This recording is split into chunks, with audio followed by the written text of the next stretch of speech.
Okay, there's three typically stiff areas that we probably all share. They're very commonly stiff. Ankles, hips generally, and thoracic spine.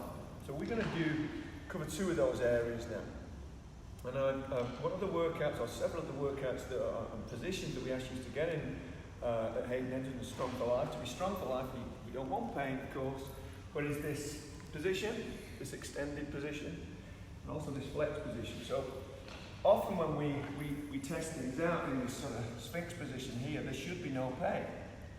As in, it's not normal. It's very common. So it's common because if you're stiff through your hip flexors, the front of your hip, and you're stiff through your thoracic spine and that won't move, you'll generally crank on that lower back. So instead of extending the chest, you're going to crank on the lower back, move too much through there, whereas you shorten this too much, get low back pain, and also potentially look forward and cranking on the neck to get neck pain as well, neck and shoulder pain. So we can try and really relieve that ourselves. When I talk about dedicated mobility work, this is some of this stuff, okay? And I suggest if you haven't booked in, you've not done some one-on-ones and troubleshoots, and you haven't done some of the workshops that we've done, we've shown you how you can screen your own body and develop your own personal improvement routine. Maybe this is a place to start, okay? Because we all need a little bit more of this. So I'm going to suggest that in 15 minutes you can well easily do both of these areas. We're going to cover thoracic spine first. In a separate video we're going to do the hips. Both of these we're going to start with some self-myofascial release. I'm going to use a big ball, I'm going to use a foam roller, maybe I'll use the peanut as well. All of these are available like some Rebel Sport, okay? So get yourself some Rebel Sport, you can buy these, and honestly they're lifesavers. Get yourself one. So, what I'm going to do, we're going to do T-spine first. So, I could use this ball. The benefit of a big ball is that I can, this is a relatively big ball, I can use the floor. So I can get more purchase on this. Alright, obviously my gravity resting my body weight down there. But if you wanted to use this against a wall, you could do that, push against, or a tennis ball even against the wall to start. But let's go floor. If you haven't got a ball, if you have got a roller, you could also use the roller, which I'll just show you first. So if I'm across there, look, see how if my spine is this center line, that's going to be pointing in at 45 degrees, like an arrowhead if there was two. Alright? And that way, I still get that web of muscle. Now females, you're not supposed to be rolling over breast tissue. It's this web of muscle here. So it's joins, if you do this, it's joining like your chest to your shoulder there. Okay, that's what we're trying to break up. Now I'm not going to use the roller as I say, but if that's all you've got, that's all you use. I'm going to use the ball. So I'm going to start popping it here, and I'm going to do a variety of little techniques here. So I'm going to go up and down here, so across that, but also left and right as well, trying to break some of that tissue up. Now you see a lot of people doing this, and it's the dry hump in the floor. Now we want to move nice and slow when we're doing this. So even though I'm only moving that far, we are strong for life. We take 4 seconds. Okay, we take 4 seconds to move from the top. 4, 3, 2, 1. 4, 3, 2, 1. And we do 4 repetitions. 4, 3, 2, 2. 4, 3, 2, 2. So I'm moving slightly forward and back. And I'm also moving across. So I'm going closer to the shoulder a little bit now. Ooh. 4, 3, 2, 3. Last one. 4, 3, 2, 4. 4, 3, 2, 4. Now all I'm to do that, to get that movement, you can see my legs out, the back knee lifts a little bit, and I use the foot look to control that. I'm using the foot to bring me in and out of it. Okay?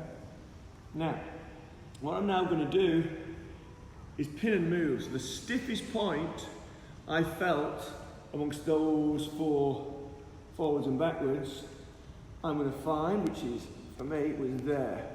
And then I'm going to stay on that with as much pressure as possible, and I'm going to move this. So again, I'm going nice and slow, I'm reaching forward, so I'm moving the muscle underneath that pressure. And I can work on this sort of action, and that's quite an intense amount of release there, which is good though, it's good. know how stiff you are. If it feels really sore, you know you need it, okay? Now, I'm only going to do my one side for demonstration purposes, but obviously I would do the other side, okay? Now, as a gauge for you, what's really funny, when people will talk about the effectiveness of doing self-myofascial release, for your first time you do it, I did this in the workshop, everyone gets to release their whole one side of their body and not the other side. And then you feel the difference and you start going, oh my goodness! Do that. First time you do this, these first couple of exercises, first of all I suggest you might test your overhead reach. And even with that, even just doing that, because that overhead reach is restricted, an ability to extend my thoracic spine is restricted by how stiff these are. So if I can release those just on one side and test, if you've got one arm there and one arm there, probably need to do that more regularly, yeah? All right, it doesn't last, you see, that's the thing. So we have to do it regularly and combine it with the other drills I'm going to show you. So now we're going to, the lats, especially the pecs, they do this for us, amongst other things. The lats also internally rotated, they'll bind us tight and stop us extending the T-spine if they're really stiff. So we're going to roll the lats. So look, bottom leg is bent. I'm starting with the roller, so it's kind of like at the bottom edge of my shoulder blade, round at that point. So it's like mid-chest over the centre of the roller, bottom of the shoulder blade. Now I like to pull my head back in between the shoulders. I like to put my hand, like I'm doing a prisoner squat if you like, behind my head, and I pull my elbow back to pre-stretch that. So it's again like I'm doing a little side brace from here to here. A lot of people will feel this is really sore. We want to be in the meaty muscle. So I'm going from here up to the armpit, and guess what? 4 seconds. 4, 3, 2, 1. 4, 3, 2, 1. And we do 4 reps. 4, 3, 2, 2. 4, 3, 2, 2. I can sort of roll, sort of opening my chest up a little bit here to get a little bit more on that meaty part. Oh, there's a nice sore spot. And that was 4, 3, 2, 3. 4, 3, 2, 3. Oh, 4 was it? Anyway, have I done 4? I'll do an extra one just for. Let's have a look. Okay, I've got a couple of really particular sore spots there. Alright, and I think I'm going to go back to that one here, which just there. Right, and I'm going to pin and move a bit like I did on the pec. So I'm trying to keep that pressure on, and I'm going to reach overhead, and I'm going to bring that back. So I'm doing all this sort of stuff. I might do 4 repetitions like so, and I can take those 4 seconds to move. But I also might, there we go, that extension, flexion, extension, flexion. I can play around with internally and externally rotating and just find how you can best get into those little sore spots, okay? So, slow and steady, 4 seconds, 4 reps, pin and move. Alright, now if you wanted to do a little bit more here, I like to use the ball, and you can use the back of the shoulder. This is stiffing everybody. So I'm just going to go right back there. Again, I'm stacking the shoulders down away from my ears. This is finding, essentially you're trying to wriggle around and find the sorest spot, which is horrible. Now I could be there and I can pin and move straight away and just break some of that up internally and externally rotating. Alright, not forcing anything, but I'm feeling that. And then we can also, I like to put my hand on the opposite shoulder now to get that little bit of pre-stretch through that back of the shoulder. And again, just work that little bit, just rolling across the sore spots. So again, nice and slow. Maybe we do 4 little circles that take 4 seconds, finding the sorest bit, and then maybe we find that sore spot again and do a little bit more pin and move. It could be up and down, it could be holding the elbow off the ground while you internally and externally rotate. Great. Now, last little bit, if you wanted to do this, I'm going to go back to the roller, is the tricep, the back of the arm. So if you place that down here, resting your head will weigh quite a bit. Maybe yours might be a bit lighter than somebody. The head, the weight of your head on your bicep there will press on your tricep onto the roller. And then again, go through the belly of the muscle. You'll be surprised how nasty and nice this is, but 4 seconds up, all the way up, right into the back of the shoulder there, 4 seconds down. And we do that 4 times. Now, obviously, when you get good at this, when you know what you're doing, you'll get it done quicker than me because you won't have to explain to yourself every time what you're doing. So I'm moving, see, I'm just moving a little bit, so I'm going like more onto the inner head of the tricep. I could be working through the center, like I said, the belly, but also look through the outer head. So again, you get to, when you're moving slow, and you feel that pressure, you get to discover where the stiffest spot is. And today, look, I've got a little niggle there. So I could pin and move, and it could be just the point I'm doing this, and flexing,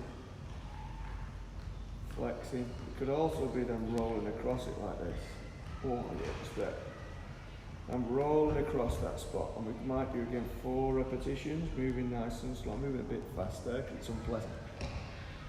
All right, and just with doing those, I can tell my range. Well, I've got my bicep behind me, that's without doing the additional stuff. Okay, so I'm going to go to the wall now, okay? When I walk to the wall, I'm going to stretch. I'm going to stretch out by placing the flat hand on the wall, roughly in that angle, 30 to 45 degrees up. So I'm going to plant that hand about here, strong hand. I want to pull the shoulder down, so pack that shoulder, and I'm going to corkscrew that hand again. So the shoulder sits nice and stable. Now I want to be vertical with my spine. I'm going to keep the bottom rib down, head between the shoulders, and I'm going to take a little step forward. My right hand's on the wall. I'm going to take a little step forward with my right leg. Still corkscrewing the hand, still packing the shoulder. Now I've got a nice stretch now through the front of that chest. Now what I'm going to do is take this from behind me. I can soften this knee, because what I want to do is make sure I'm controlling the pelvis. I don't want this happening. Okay, so tummy and pelvis control. I'm going to take this behind me just to get a little bit external rotation there. And I'm trying to look over the opposite shoulder. Well, I'm actually just going to hold this for a static stretch.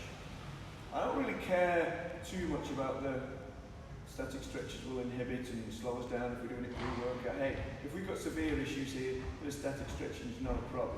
Okay? And this is, you can hear me talking, the scale of 1 to 10, 10 being an, oh my God, that's a terrible stretch, I feel like I'm going to break in 2. This is about a 3. This should be really, really easy. You should be able to hold this for a long time. I hold it, say, maybe about a minute. Step out. And now, obviously, you would have rolled the other side, so you will stretch the other side. And then we come back to the mat to perform a nice ground-based mobility drill. Okay? I might show you a little combo move after we've done our hips, but or maybe down the track. It's a really nice one. But today, let's keep this simple. Now, I'm going to keep it really simple again as well, with no equipment to do this one. There are other ways of doing the same sort of exercise, but let's just keep it simple. So if we feet together like in a supine bridge, and then we roll to one side. So the knees are stacked, the hips are stacked, the shoulders are stacked. Now reach out with this arm. Now place this hand on top. If I am able to, I could use this as a little pillow. Okay, so I'm not wrenching on the head, or you could use your yoga block, or you could use a pillow. But I'm going to reach forward first. Now the key is to keep pulling the knees together. Don't let them slide off each other. Keep this position, knees and hips stacked. Nothing moves. Keep the tummy engaged. So as I reach forward, it's the thoracic spine, it's the shoulders pinning to the rib cage. And then I reach back. As I reach back, I let the eyes follow the hand. The position of that hand on the wall, 30 to 45 degrees, I want to keep that. So I want to be here. Exhale. I like to inhale as I move, and then also exhale as I push. Really push. Inhale. Exhale again. Look, I don't want this to happen. That's just showing you that you've no mobility here. We want stability, mobility. Exhale. I'm pulling my knees together, pulling them into the floor.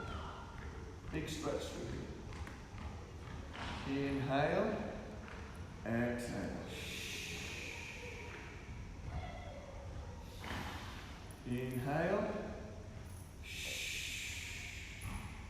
exhale. Now, 4 reps, and then do the other side. All right. Now, if you do that self-myofascial release, stretch and mobilize every day, if you can honestly say you're going to do that every day, or at least 5 out of the 7 days of the week, you do that for 2 weeks, reassess. Let me tell you, you will make positive change. But if you don't do the work, nothing's going to change. So we have to do the work.